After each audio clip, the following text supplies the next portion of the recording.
Hi students, welcome to GATE academy. कैसे हैं आप लोग? पिछले लेक्चर में हम लोग switch gear and protection start किए हुए हैं, जिसमें हम लोग ओवर करंट रिले और फिर directional over current relay, differential relay, ये सब तीन चीज देख चुके हैं हम लोग, है ना। डिफरेंशियल रिले में हम लोग जो है ना मर्ज प्राइस प्रोटेक्शन भी देखें, जो 3 फेज ट्रांसफार्मर के प्रोटेक्शन के लिए हम लोग यूज करते हैं। ठीक है, उसमें सीटी का कनेक्शन कैसा होना चाहिए ये हम लोग डिस्कस कर चुके हैं। फिर उसके बाद नंबर ऑफ टर्न क्या होना चाहिए, टर्न रेशियो क्या होना चाहिए सीटी का, ये सब चीज हम लोग डिस्कस कर चुके हैं एक एग्जांपल के थ्रू, है ना। तो आप वो देखिएगा, आपको हेल्प मिलेगा। और जैसा कि हम आपको पहले ही बताएं, क्योंकि ये क्रैश कोर्स है तो हम आपको बहुत डिटेल में नहीं बता सकते, बहुत डिटेल में हम लोग फुल कोर्स में देखेंगे। ठीक है, तो हम लोग को ऐसा करना है कि 60-70% हम लोग को इस पार्ट से जो क्वेश्चन आए ना उसमें सॉल्व हो जाए। ठीक है, अदरवाइज बाकी चैप्टर, बाकी सब्जेक्ट तो पावर सिस्टम को डिटेल में ही पढ़े हम लोग, है ना। तो क्योंकि ये बहुत लेंथी टॉपिक है, स्विच गियर एंड प्रोटेक्शन देखें तो किसी एक सेमेस्टर का टॉपिक है ना, तो बहुत लेंथी टॉपिक है, तो उसमें बहुत टाइम लगेगा और एग्जाम नजदीक आने वाला है ना, तो हम लोग को ये जल्दी से फिनिश भी करना है। तो इसी वजह से हम लोग जो है ना क्रिस्प रखेंगे इस स्टडी को।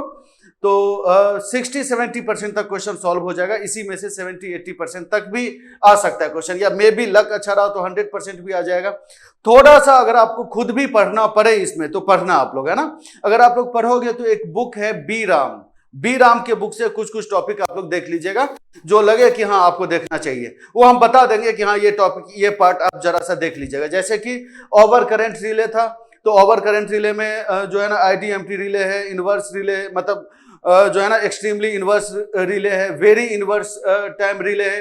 तो ये सब जो different types of over current relay होता है ना, तो इसका जस्ट डिफिनीशन आपको देखना है उस बुक से। ठीक है, 5 मिनट में हो जाएगा, 5 मिनट 10 मिनट देखोगे तो समझ जाओगे, है ना।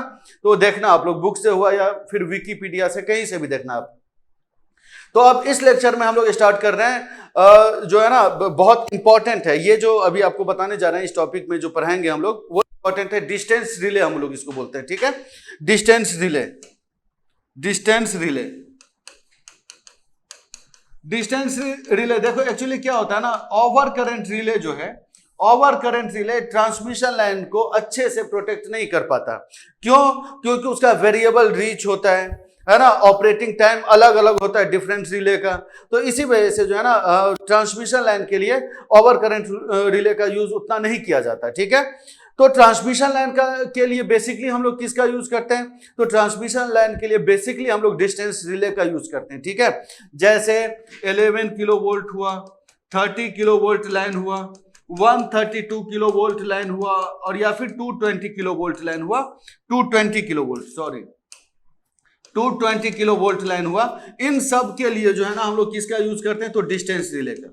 ठीक है, इन सब के लिए हम लोग यूज करते हैं डिस्टेंस रिले का, करेक्ट है बेसिकली। अभी लेकिन अब जो मॉडर्न में आता है ना, मॉडर्न डिस्टेंस रिले का यूज बहुत होता है। ठीक है, लेकिन ऐसा है कि जैसे 220 किलो वोल्ट हुआ या इससे ज्यादा ऊपर जाएगा ना, ज्यादा ऊपर वोल्टेज आएगा ना, तो कैरियर प्रोटेक्शन का यूज करते हैं हम लोग, उसमें भी डिस्टेंस रिले का कुछ कॉन्सेप्ट का यूज होता है। ठीक है, तो मोर देन 220 किलो वोल्ट पे या फिर 220 किलो वोल्ट से स्टार्टिंग भी हम लोग किसका यूज करते हैं? तो कैरियर प्रोटेक्शन।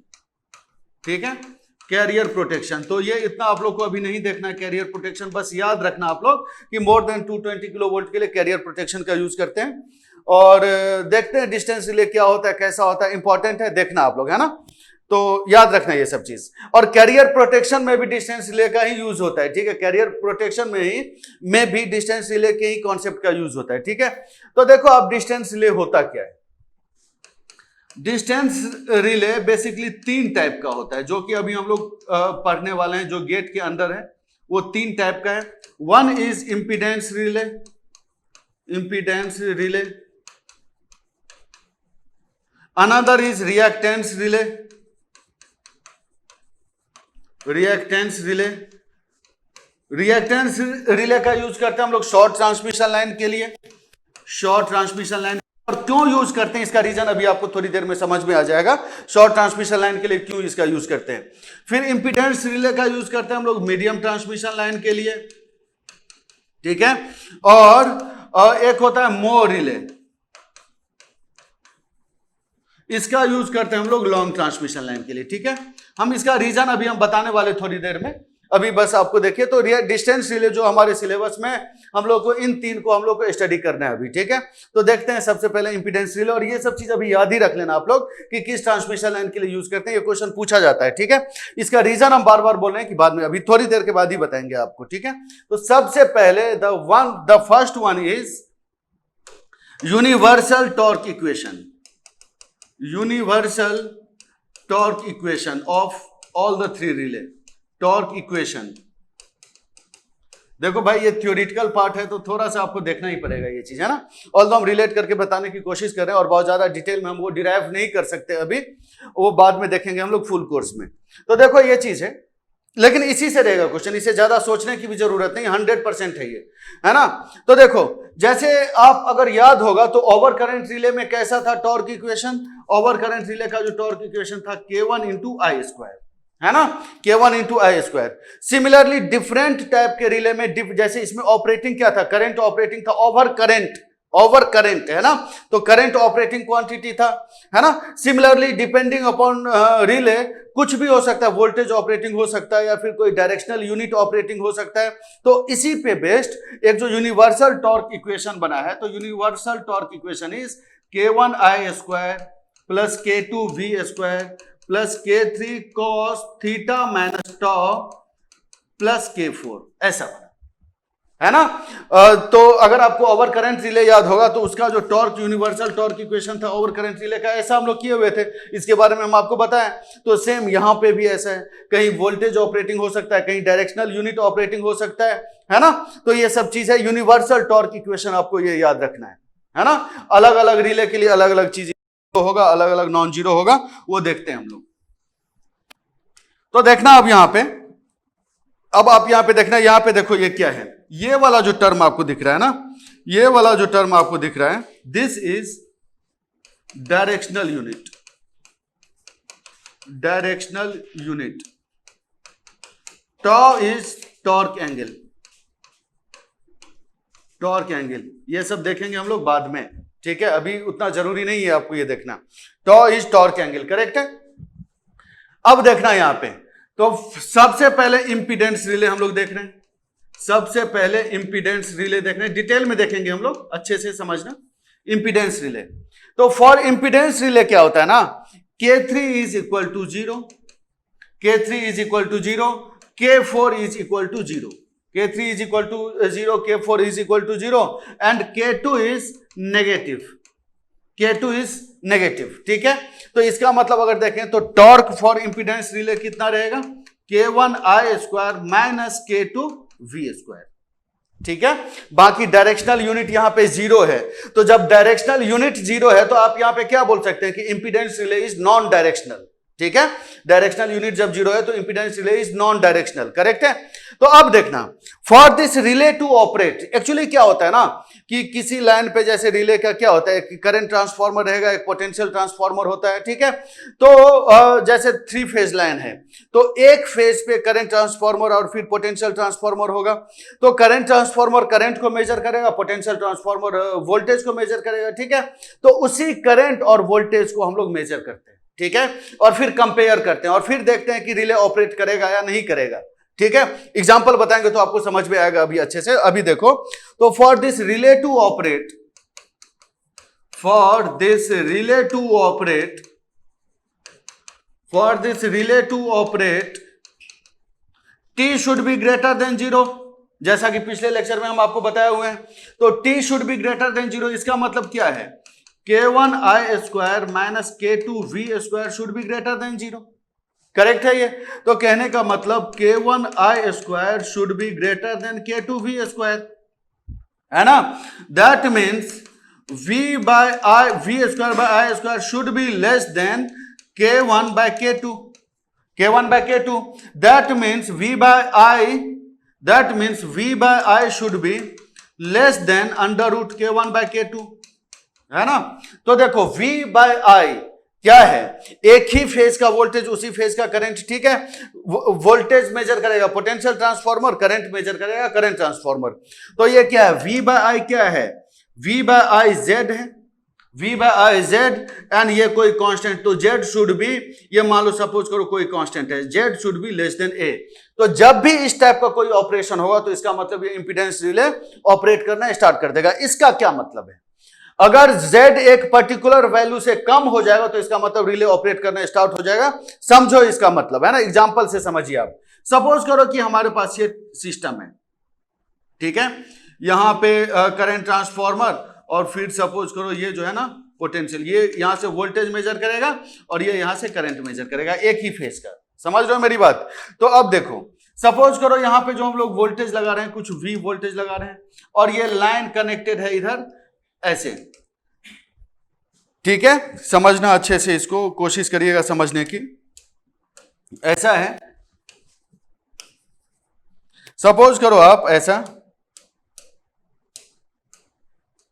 कि इसका जो इंपीडेंस है वो सपोज करो 100 ओम है, लोड का इंपीडेंस, और जो लाइन का इंपीडेंस है वो सपोज करो 10 ओम है ना। तो ये हेल्दी सिचुएशन है, वोल्टेज हम लोग लगाए हैं, ये रिले का अरेंजमेंट है, वोल्टेज लगाए हैं हम लोग, और ठीक है, ये इंपीडेंस और ये लोड का इंपीडेंस। तो नॉर्मल सिचुएशन में जो इसमें करंट जा रहा होगा ना, नॉर्मल सिचुएशन में इसमें करंट कितना जा रहा होगा, नॉर्मल सिचुएशन में इसमें करंट कितना जा रहा होगा, तो नॉर्मल सिचुएशन में इसमें करंट जा रहा होगा V डिवाइडेड बाय 100 प्लस 10, है ना, तो V डिवाइडेड बाय 110। अब आप सपोज करिए कि कहीं पे फॉल्ट हो जा रहा है, ठीक है, अब आप सपोज करिए कहीं पे फॉल्ट हो जा रहा है, अब आप सपोज करिए कि कहीं पे फॉल्ट हो जा रहा है, सपोज करो कि यहां पे फॉल्ट हो जा रहा है ना, अब यहां पे फॉल्ट हो जा रहा है। तो अब इस केस में जो फॉल्टी करंट रहेगा, हम इस कलर से शो कर रहे हैं, इस कलर से याद रखना ये, तो इस केस में जो फॉल्टी करंट होगा IF यहां पे क्या होगा, V डिवाइडेड बाय 10 रहेगा, V डिवाइडेड बाय 10 रहेगा। तो मतलब आप ये यहां पे सोच सकते हैं कि जैसे ही Z का वैल्यू कम हुआ, जैसे ही Z का वैल्यू सपोज करो, जैसे ही Z का वैल्यू सपोज करो 100 ओम से कम हुआ, तो ये रिले क्या समझेगा, ये रिले समझेगा कि फॉल्ट हो गया, है ना, जैसा कि आप यहां पे देख रहे हैं। हेल्दी कंडीशन में V बाय 110, हेल्दी सिचुएशन में 110 ओम का रेसिस्टेंस था, ठीक है, लेकिन जैसे ही फॉल्ट हुआ तो 10 ओम का रेसिस्टेंस हो गया, ठीक है। तो देख रहे हैं ना, रेसिस्टेंस या इंपीडेंस एक पर्टिकुलर वैल्यू से कम हो रहा है, इसका मतलब फॉल्ट हो रहा है ना। तो इंपीडेंस रिले इसी चीज को मेजर करेगा, इंपीडेंस को ही मेजर करेगा। और क्योंकि impedance directly proportional to L होता है, लेंथ, जैसे इंडक्टेंस पर यूनिट लेंथ भी निकाले थे हम लोग, है ना, तो L लेंथ से मल्टीप्लाई कर दो तो पूरे लेंथ का इंडक्टेंस आ जाता था ना, पूरे लेंथ का इंपीडेंस, सिमिलरली रेसिस्टेंस। तो कहने का मतलब है क्योंकि ये जो भी इंपीडेंस है वो डायरेक्टली प्रोपोर्शनल टू लेंथ है, तो ये जो इंपीडेंस रिले हम लोग देख रहे हैं ना, पूरे लेंथ को प्रोटेक्ट कर सकता है। समझ रहे हो मेरी बात? तो उम्मीद है कि आपको यह समझ में आ गया कि Z अगर एक पर्टिकुलर वैल्यू से कम हो गया तो इसका मतलब ये रिले समझेगा कि फॉल्ट हो गया, है ना। अब देखो इसका और भी हम लोग एनालिसिस करते हैं, इंपीडेंस रिले का और भी हम लोग एनालिसिस करते हैं, ठीक है। तो इंपीडेंस रिले इतना है। अब देखो Z क्या है, तो Z is R plus JX। तो Z का अगर मैग्नीट्यूड अगर हम लोग देखें, ये क्या है, V बाय I, Z का मैग्नीट्यूड ही है ना, तो Z का मैग्नीट्यूड देखें तो R square plus X square should be less than A होना चाहिए according to this formula, according to this result, ठीक है। तो इसका मतलब R square plus X square should be less than A square, ऐसा होना चाहिए, है ना। तो मतलब अगर इसका लोकस ऑफ ऑपरेशन देखें, किस रीजन में ऑपरेट करेगा, किस रीजन में ऑपरेट नहीं करेगा, तो वो कैसा रहेगा, देखना आप, वो कैसा रहेगा वो देखिएगा आप लोग। तो वो देखना आप, ये मान लो ये R है और ये JX है, तो ये इधर X है, ठीक है, R है और X है। तो इसका जो इक्वेशन देखें तो इसके अकॉर्डिंग ये इसका जो लोकस बनेगा वो सर्किल बनेगा, एक है कि नहीं, एक सर्किल बनेगा यहाँ पे। तो सर्किल का रेडियस क्या होना चाहिए, A होना चाहिए, सर्किल का रेडियस A। तो अब अगर आप यहाँ पे देखेंगे, तो R square plus X square should be less than A square है ना, मतलब R square plus X square का under root should be less than A। तो मतलब इसके अंदर में कोई पॉइंट होगा ना, should be less then under, मतलब लेस देन A है, तो इसका मतलब A के अंदर में जो पॉइंट होगा, जैसे यहां हुआ, यहां हुआ, यहां हुआ, यहां हुआ, कहीं पे हुआ, तो रिले क्या करेगा, ऑपरेट करेगा। इस केस में रिले विल ऑपरेट, इस केस में रिले विल ऑपरेट, ठीक है। तो ये जो रीजन आपको दिख रहा है ये ऑपरेटिंग रीजन दिख रहा है, ठीक है। और ये इधर वाला जो रीजन, इसके सर्किल के बाहर वाला जो रीजन है, that region is non operating region, ठीक है, ब्लॉकिंग रीजन उसको हम लोग बोल सकते हैं। ठीक है, तो देखो आप इंपीडेंस रिले का मतलब ये होता है कि इंपीडेंस ये मेजर करेगा, और इंपीडेंस अगर किसी सर्टेन वैल्यू से कम आ गया, अगर इंपीडेंस सर्टेन वैल्यू से कम आ गया, अगर इंपीडेंस सर्टेन वैल्यू से कम आ गया, तो इसका मतलब इंपीडेंस फॉल्ट को जज कर लेगा। ठीक है, ये समझ में आ गया इंपीडेंस रिले के बारे में। आर्क रेसिस्टेंस को ये इफेक्ट करता है या नहीं करता है, क्या होता है, लॉन्ग के लिए कैसे काम करता है, शॉर्ट के लिए कौन सा काम करता है, ये सब हमको देखने वाले हैं। पहले अभी हम ये जो इंपीडेंस और जो रिएक्टेंस और जो मो रिले है ना, उसका कैरेक्टरिस्टिक और उसका बाकी सब चीज हम लोग देख ले रहे हैं ना, फिर इकट्ठे एनालिसिस हम लोग कर लेंगे। तो ये सब चीज नोट करते जाना है ना, काम आएगा, बाद में एनालिसिस करेंगे हम लोग इसको अभी और भी, है ना। तो इंपीडेंस रिले आप लोगों को क्लियर है, समझ में आ गया। तो इंपीडेंस रिले का अगर हम लोग इक्वेशन देखें, तो इंपीडेंस रिले का इक्वेशन यही था ना, K1 into I square minus K2 into V square, K1 into I square minus K2 into V square, है ना। तो देखो ये K1 आई स्क्वायर पॉजिटिव के साथ है ना, K1 आई स्क्वायर पॉजिटिव है, तो ये है ऑपरेटिंग, ठीक है। और K2 वी स्क्वायर नेगेटिव में है, K2 वी स्क्वायर नेगेटिव में है, तो रीस्ट्रेनिंग, जैसा कि कल हम आपको बताया कि one restraining torque is necessary, one restraining torque is necessary, ठीक है। तो ये हम आपको बताया। तो K2 वी स्क्वायर ये क्या है, restraining, this is restraining, this is restraining, straining का स्पेलिंग मिस्टेक है यहाँ पे, दिस इज रीस्ट्रेनिंग, ठीक है। तो मतलब हम लोग ये बोल सकते हैं कि इंपीडेंस रिले जो है, impedance relay is current operating and voltage restraining relay, ठीक है। लिख लीजिए, ये सब क्वेश्चन पूछेगा। इंपीडेंस रिले इज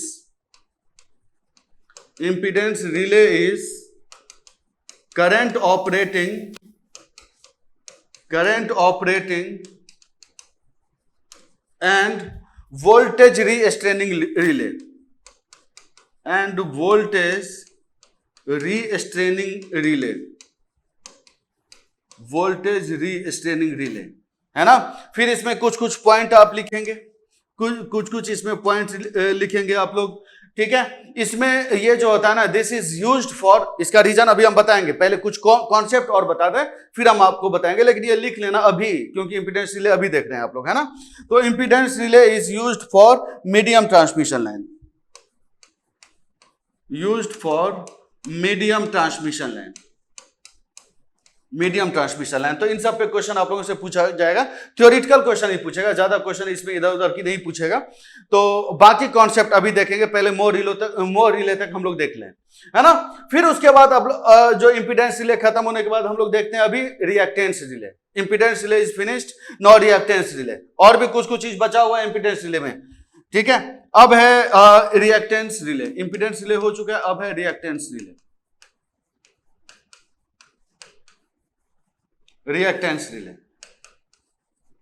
ठीक है। तो जैसा अभी ये इंपीडेंस मेजर किया ना, over the transmission line impedance measure करके, है ना, ये बताया कि ये फॉल्ट है या नहीं है। इंपीडेंस अगर किसी सर्टेन वैल्यू से कम हो गया, तो इसका मतलब इस इंपीडेंस रिले को लगेगा कि फॉल्ट हो गया। सेम रिएक्टेंस रिले में भी कुछ होगा, क्या होगा ये देखिए। तो यूनिवर्सल टॉर्क इक्वेशन अगर आप देखे होंगे, तो यूनिवर्सल टॉर्क इक्वेशन क्या है, K1 I square plus K2 V square plus K3 v into I into cos theta minus tau plus K4, है ना। अच्छा, शायद ऊपर में हम v इंटू आई नहीं लिखे थे, है ना, इसमें v इंटू आई नहीं लिखे थे, v इंटू आई भी होता है, याद रखना इस चीज को। अब देखो, for reactance relay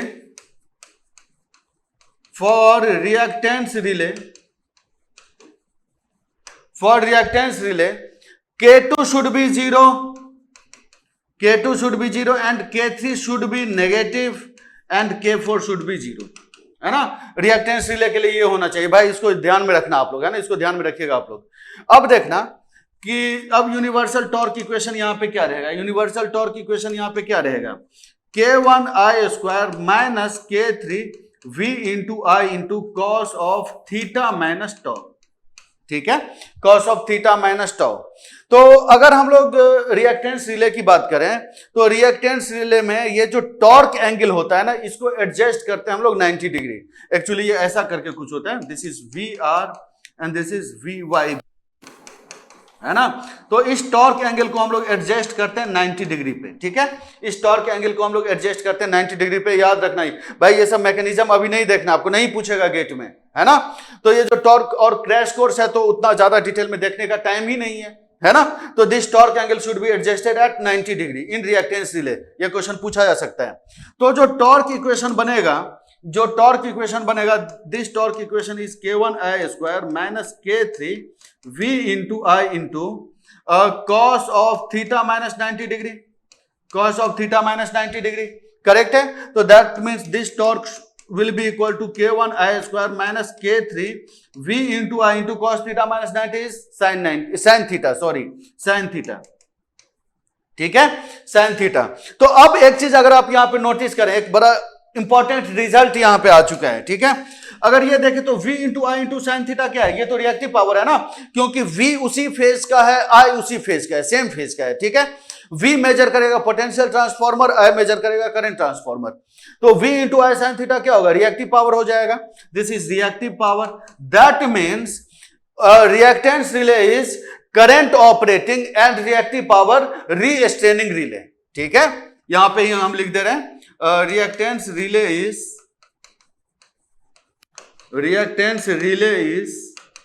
current operating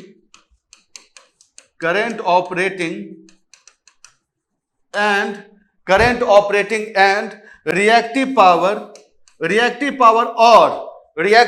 और ये जो इसको इस टर्म को क्या बोले थे हम लोग, डायरेक्शनल यूनिट है। ये डायरेक्शनल यूनिट थीटा आ रहा है ना, v और I के बीच का एंगल आ रहा है, मतलब डायरेक्शनल यूनिट है ना। तो डायरेक्शनल यूनिट है, तो reactance relay is a current operating and reactive power और directional unit restraining relay.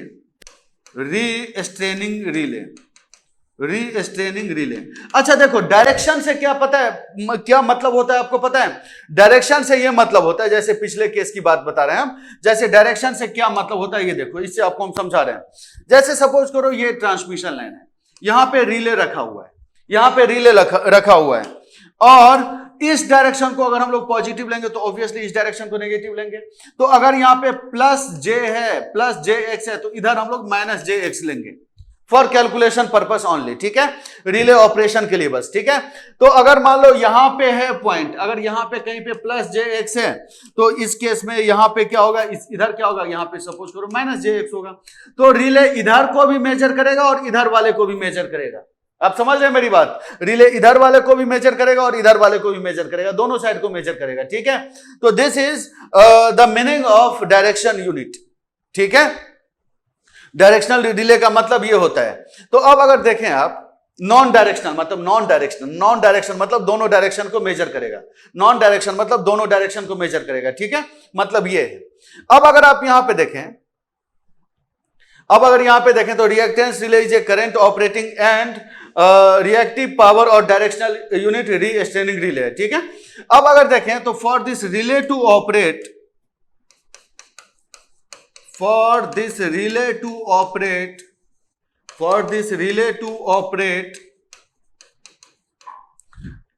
Toe should be greater than 0 होना चाहिए। For this relay to operate tau should be greater than 0 होना चाहिए। मतलब ये क्या होना चाहिए, k1i square minus k3 v into I into sine theta should be greater than 0 होना चाहिए। सिंपल सी बात, ठीक है। मतलब k1i square should be greater than k3 into v into I into sine theta होना चाहिए। कहने का मतलब ये है कि k1 by k3 should be greater than v into I into sine theta divided by I square, v into I into sine theta divided by I square है। मतलब यहां पे ऐसा कर सकते हैं हम लोग, यहां पे ऐसा कर सकते हैं कि v into I into sine theta divided by I square should be less than k1 by k3। I से आई कैंसिल, तो v बाय आई इंटू यहां पे क्या है, sine theta. This should be less than k1 by k3, this should be less than k1 by k3, है ना। अब देखो इसका मतलब क्या है, v by I into sine theta क्या है, v बाय आई क्या है, z है, तो z into sine theta should be less than k1 by k3, है ना। z sin theta should be less than k1/k3। देखो z क्या है, z sin, जैसे अगर मान लो r एक सर्किट है, RL सीरीज सर्किट है, ठीक है, तो r है, इधर ये x है और ये सपोज करो ये z है ना, r है, x और ये z है। मतलब यहां पे ऐसा है कि अगर मान लो ये थीटा है, अगर ये थीटा है, तो कहने का ये मतलब है कि z sin थीटा मतलब क्या है, z sin थीटा यहां पे क्या है, x के बराबर है। यहां पे z sin थीटा x के बराबर है। सीरीज RC सर्किट का जो ये फेजर डायग्राम बनता है वो ऐसे ही बनता है ना, सीरीज RX सर्किट का, RL सर्किट का मतलब, तो z sin theta is equal to x हो गया। तो कहने का मतलब ये क्या है कि x should be less then कुछ, सपोज करो x मिनिमम है ना, x should be less than x minimum. तो इसका मतलब अगर मान लो कहीं पे मेजर करने के बाद x less than x minimum आ गया, तो मतलब वहां पे ये रिले ऑपरेट करेगा।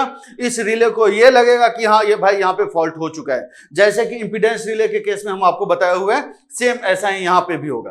तो अब अगर इसका हम लोग कैरेक्टरिस्टिक देखें तो ये कैसा बनना चाहिए, तो इसका कैरेक्टरिस्टिक अगर देखें तो सपोज करो r है और ये x है, r है और ये x है, ठीक है, r है और ये x है। r और x कहने का मतलब देखो x should be less than x minimum, x should be less than x minimum. तो सपोज करो अगर ये x मिनिमम है, अगर ये x मिनिमम है तो x should be less than x minimum, मतलब ये ऑपरेटिंग रीजन इधर होगा, इधर ऑपरेट करेगा, है ना। तो इधर रिले विल ऑपरेट, इधर रिले विल ऑपरेट, ऐसे ही बनेगा ना, x यहां पे x should be less than x minimum, है ना, r से इंडिपेंडेंट है तो ऐसा ही बनेगा, है ना। समझ रहे हो मेरी बात, तो याद रखना ये चीज इंपॉर्टेंट है ये, है ना, बहुत इंपॉर्टेंट है, इसका कैरेक्टरिस्टिक बहुत इंपॉर्टेंट है। आर्क रेसिस्टेंस से इसको कोई फर्क ही नहीं पड़ता, जिसके बारे में अभी हम लोग बताने वाले हैं, अभी हम लोग डिस्कस करने वाले हैं जिसके बारे में, ठीक है। आर्क रेसिस्टेंस से इसको कोई फर्क ही नहीं पड़ता, है ना, तो इसको याद रखिएगा। तो ये है रिएक्टेंस रिले का कुछ कैरेक्टरिस्टिक। पहले हम कैरेक्टरिस्टिक बता रहे हैं, फिर इसका यूटिलिटी हम आपको बताएंगे, ठीक है, इतना क्लियर है। अब आता है मो रिले, और रिएक्टेंस रिले किसके लिए यूज करते हैं हम लोग, तो for short transmission line, for short transmission line. क्यों इसके लिए यूज करते हैं शॉर्ट ट्रांसमिशन लाइन के लिए, इसके बारे में अभी थोड़ी देर में। अब है मो रिले, नेक्स्ट वन इज मो रिले, मो रिले, है ना। अब है मो रिले, तो इसके बारे में हम लोग को देखना है। तो देखो मो रिले क्या है कि समझना है इसमें, जैसे यहाँ पे टॉर्क है, यहाँ पे भी यूनिवर्सल टॉर्क इक्वेशन सेम ही है ना। तो k1i square plus k2v square plus k3 into v into I into cos of theta minus tau plus k4, this is universal torque equation, है ना। इस केस में जो होगा, in case of mho relay, in case of mho relay जो होगा, इसमें क्या क्या जीरो रहता है ये चीज नोटिस करना। k1 is equal to zero, k2 is negative, k2 is negative, है ना, k2 नेगेटिव है, k3 पॉजिटिव है, k3 पॉजिटिव है, और k4 तो स्प्रिंग है, spring torque, spring constant, that is zero, है ना। तो टॉर्क अगर हम लोग देखें, यूनिवर्सल टॉर्क अगर हम लोग यहां पे देखें, तो universal torque should be equal to k3 into v into I into cos of theta minus tau minus k2 into v square, minus k2 into V square. तो for this relay to operate, जब operating torque greater than zero होता था तभी तो plunger को अपने तरफ attract करता था, और जो सर्किट ब्रेकर का सर्किट था वो पूरा जो ब्रेक मतलब क्लोज होके करंट फ्लो होने लगता था, ठीक है, और जो कांटेक्ट है ब्रेक हो जाता था। पिछले लेक्चर में हम इंट्रोडक्शन में ही ये बताए हुए हैं, है ना। तो for this relay to operate, for this relay to operate, for this relay to operate, for this relay to operate, this torque should be greater than zero. For this relay to operate, this torque should be greater than zero. कहने का मतलब k3 into v into I into cos of theta minus tau minus k2 into v square should be greater than zero, है ना, minus k2 into v square should be greater than zero। कहने का ये मतलब है कि मतलब ये क्या है देखना आप, k3 bye k2, k3 bye k2, एक मिनट रुको आप, ऐसे देखिएगा आप, मतलब ऐसा है कि K3V into I into cos of theta minus tau, this should be greater than K2 into V square, this should be equal to मतलब this should be greater than K2 into V square, है ना, इसमें तो कोई problem नहीं है। अब अगर इसका मतलब ये देखें, हम लोग ऐसा करते हैं कि आप K3 by K2 into cos of theta minus tau, this should be greater than V2 square by V into I, है ना। मतलब ऐसा है, आप इसको ऐसे कर सकते हैं कि V square by V into I, V square by V into I should be less than K3 by K1 cos of theta minus tau, है ना। इसका मतलब V से V कैंसिल और ये क्या रहेगा Z,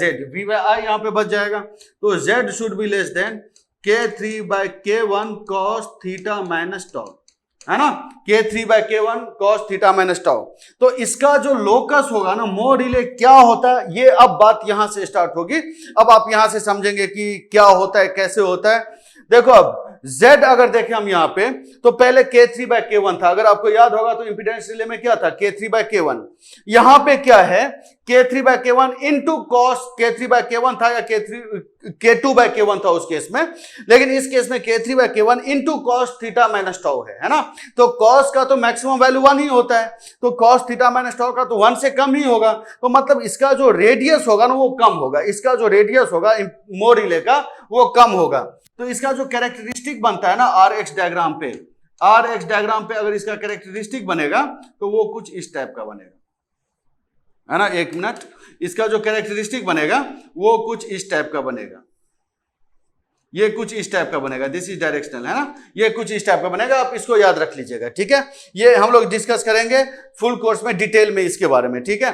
तो ये लिस्ट स्पेस यहाँ पे जो है ना RX डायग्राम में मोर रिले जो है ना लिस्ट स्पेस जो है ना लेता है, ये है ना लिस्ट स्पेस, इस चीज को लिख लेना, मोर रिले,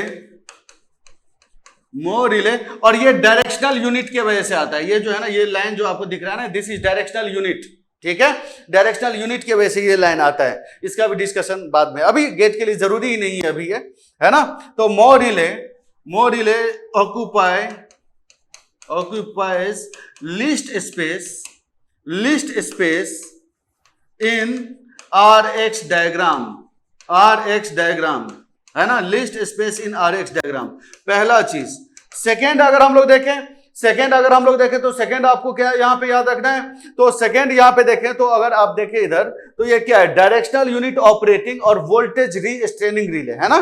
तो V into I into cos theta minus tau क्या था, डायरेक्शनल यूनिट था ना, पहले ही हम आपको बता चुके हैं। तो डायरेक्शनल यूनिट ऑपरेटिंग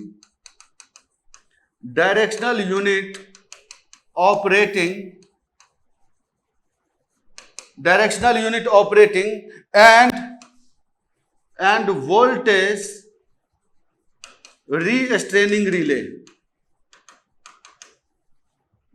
रीस्ट्रेनिंग रिले, है ना।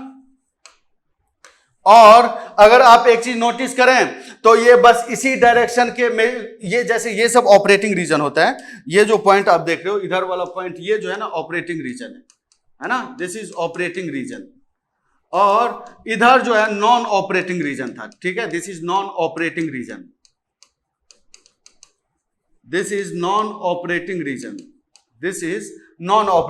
ठीक है। तो मतलब अगर आप देखें तो किसी एक ही डायरेक्शन के क्वांटिटी को ऑपरेट कर रही है ना, तो इसीलिए मोर रिले जो होता है ना इनहेरेंटली डायरेक्शनल रिले होता है ना, क्योंकि एक ही डायरेक्शन के क्वांटिटी को मेजर कर रहे हैं। इंपीडेंस रिले के केस में कैरेक्टरिस्टिक अगर याद होगा तो पॉजिटिव नेगेटिव दोनों को मेजर करता था, इसका मतलब वो नॉन डायरेक्शनल था, ठीक है। तो इस केस में देखना आप, इस केस में अगर आप देखें तो इसको आप ये लिख सकते हैं, this relay is directional, inherently directional, ठीक है, this relay is directional.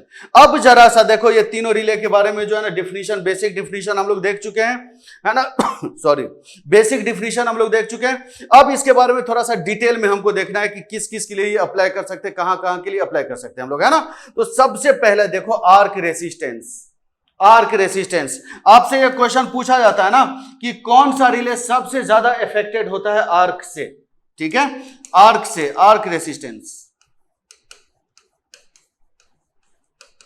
Resistance, arc resistance है ना। तो आप ये सपोज करो कि हमारे पास ये टावर है, ये टावर है, ठीक है। यहां पे इंसुलेटर होगा ऑब्वियसली, ओवरहेड लाइन इंसुलेटर, ठीक, और यहां से कंडक्टर जा रहा होगा, ये कंडक्टर है ना। तो आर्क जो बनेगा, जैसे फ्लैश ओवर वोल्टेज था, और ये याद है ना फ्लैश ओवर वोल्टेज, जैसी वोल्टेज एक ज्यादा वोल्टेज से एक जो है ना एक वोल्टेज लेवल से ज्यादा होता था तो एक आर्क परसिस्ट हो जाता था इधर से, जिसको फ्लैश ओवर वोल्टेज बोलते थे हम लोग, ठीक है। तो ये यहां से एक आर्क बन जाएगा, है ना। तो ये आर्क सपोज करो, ठीक है।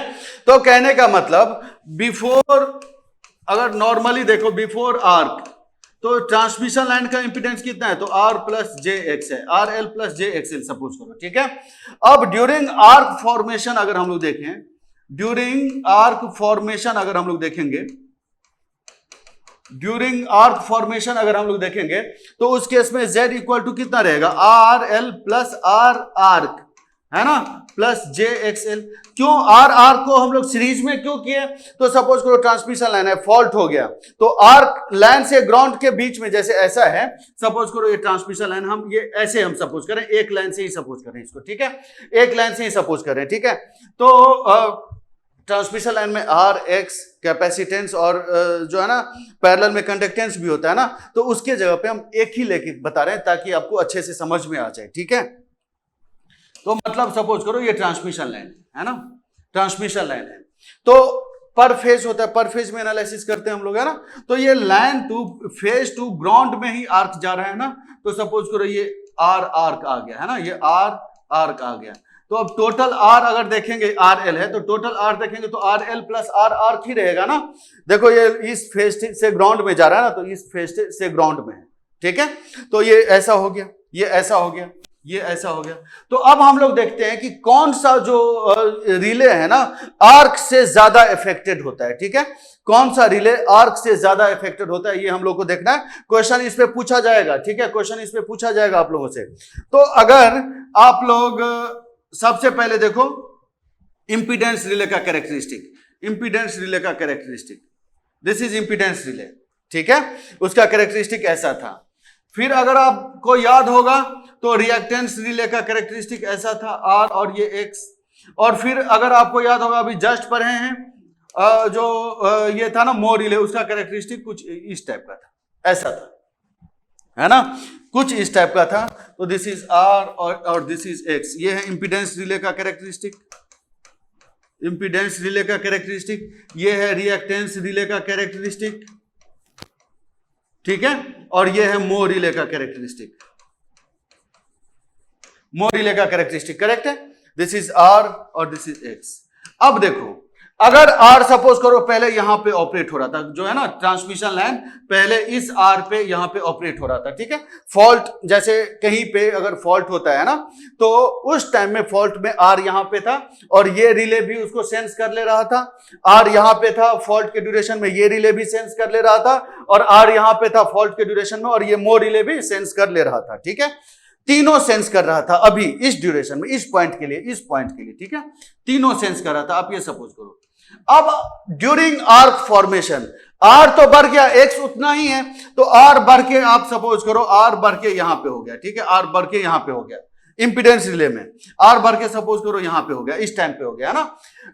रिएक्टेंस रिले में R बढ़ के कहां पे हो जाएगा, तो सपोज करो इस टाइम पे इसमें हो गया R बढ़ के इस टाइम में, मतलब यहां पे हम आपको ये लिख ही दे रहे हैं, दिस इज RL, और यहां पे इस डायरेक्ट बाउंड्री पे है RL प्लस R आर्क, यहां पे आ गया, है ना। इस केस में यहां पे है RL और यहां पे है RL प्लस R आर्क। इस केस में यहां पे है RL और RL से बढ़ के R आर्क यहां पे आ गया, ठीक है, RL प्लस R आर्क। तो क्योंकि मोर रिले सबसे लिस्ट स्पेस ये ऑक्युपाई करता है RX डायग्राम में, तो जैसे ही R बढ़ेगा ना तो ऑपरेटिंग रीजन से बहुत बाहर चला जाएगा, इसमें समझ रहे हो मेरी बात। रिएक्टेंस रिले में इसी लाइन पे रहेगा तो ये तो इफेक्टेड होगा ही नहीं, इंपीडेंस रिले में जरा सा बाहर जाएगा, है कि नहीं, क्योंकि ये बहुत ज्यादा ऑक्युपाई कर रहा है स्पेस को। मतलब हम ये बोल सकते हैं कि जो है ना ऐसे हम लोग बोल सकते हैं कि जो मोर रिले है mostly affected by the arc, ठीक है, mho relay is the most affected by the arc, ठीक है, इस चीज को लिख लीजिए आप, पॉइंट लिख लेना, mho relay is most affected by the arc. Mho relay is most affected by the arc. ठीक है, फिर उसके बाद रिएक्टेंस रिले इज लीस्ट और नॉट अफेक्टेड, या तो लीस्ट या नॉट अफेक्टेड. ठीक है, reactance relay is least affected by the arc. ठीक है, लीस्ट और यहां पे नॉट भी लिख सकते हैं हम लोग, लीस्ट और not affected by the arc. ठीक है, लीस्ट हम लोग इसलिए लिख दिया ना कि जरा थोड़ा बहुत एरर रहता ही है. ठीक है, इसलिए लीस्ट लिख दिया हम, है ना. और impedance relay is moderately affected by the arc. ठीक है, moderately affected by the arc. ठीक है, याद रखना ये चीज, आर्क याद रखना ये चीज. तो सबसे अगर ऐसे हम आपको बताएं तो सबसे ज्यादा अच्छा चलो, अगर आपको वो जो जरा थोड़ा बहुत एरर होता है वो अगर उसको हटा दें तो इस केस में हम लोग ये बोल सकते हैं, ये अब बेसिकली मेरा पॉइंट ये है कि आप इस डायग्राम को याद रखिएगा. ठीक है, इस डायग्राम को याद रखिएगा.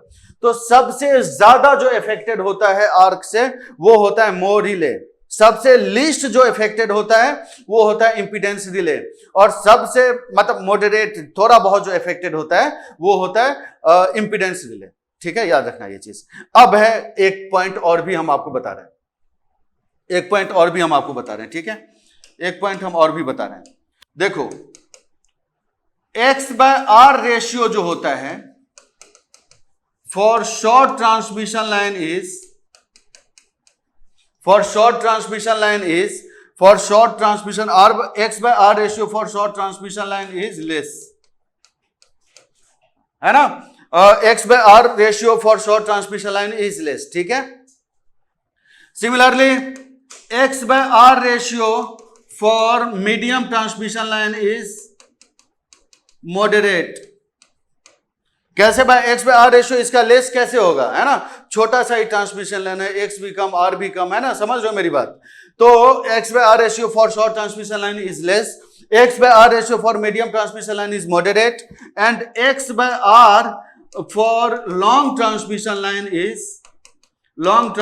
Line is large.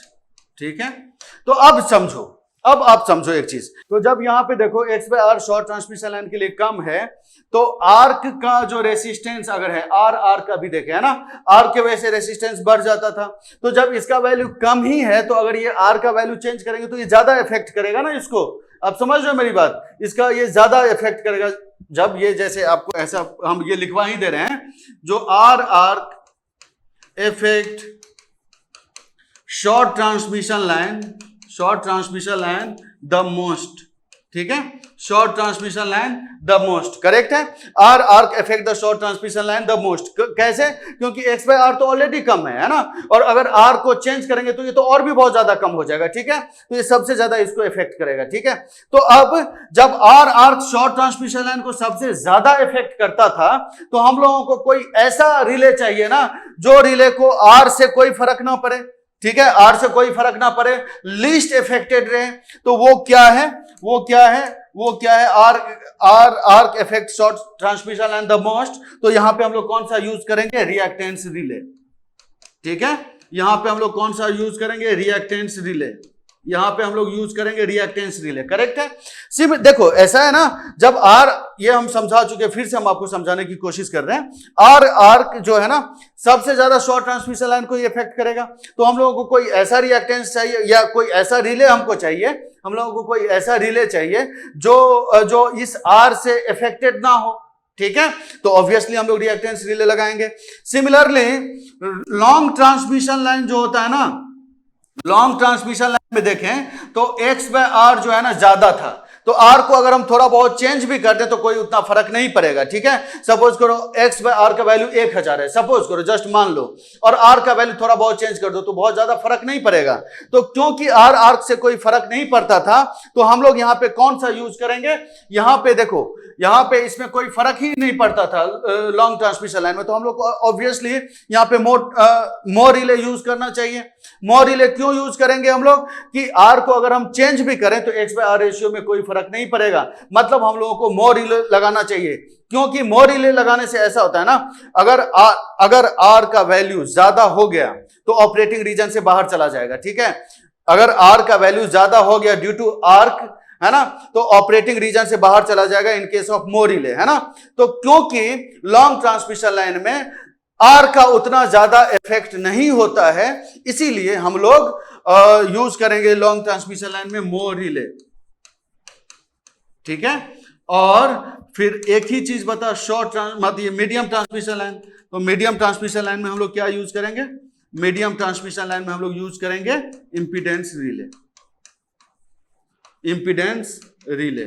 Medium transmission line में हम लोग यूज करेंगे इंपीडेंस रिले, करेक्ट है ये चीज। तो इन सब चीज को आप लोग याद रखिएगा। तो रिले में तो ऐसे क्रैश कोर्स के लिए हम लोग इतना ही रखते हैं, फिर नेक्स्ट लेक्चर में हम लोग सर्किट ब्रेकर देखेंगे और फिर क्वेश्चन करेंगे हम लोग, ठीक है। क्वेश्चन करना बहुत जरूरी है, क्वेश्चन से बहुत सारा कॉन्सेप्ट आपको क्लियर होगा, है ना। जो लग रहा है ना आपको कि थोड़ा बहुत हम छोड़ दिए हैं, ठीक है, थोड़ा बहुत मतलब 100% तो नहीं हो सकता ना उतना लंबा सिलेबस का, ठीक है। तो क्रैश कोर्स है क्योंकि, लेकिन 70-80% तक का क्वेश्चन आप लोगों से सॉल्व हो जाना चाहिए जितना हम लोग रिले में पढ़े हैं, है ना। तो फिर जो रिमेनिंग है उसको क्वेश्चन के थ्रू हम लोग कर लेंगे तो आपका पूरा कॉन्सेप्ट क्लियर हो जाएगा, ठीक है। तो नेक्स्ट लेक्चर में हम लोग पढ़ेंगे सर्किट ब्रेकर और कुछ क्वेश्चन, ठीक है। Thank you.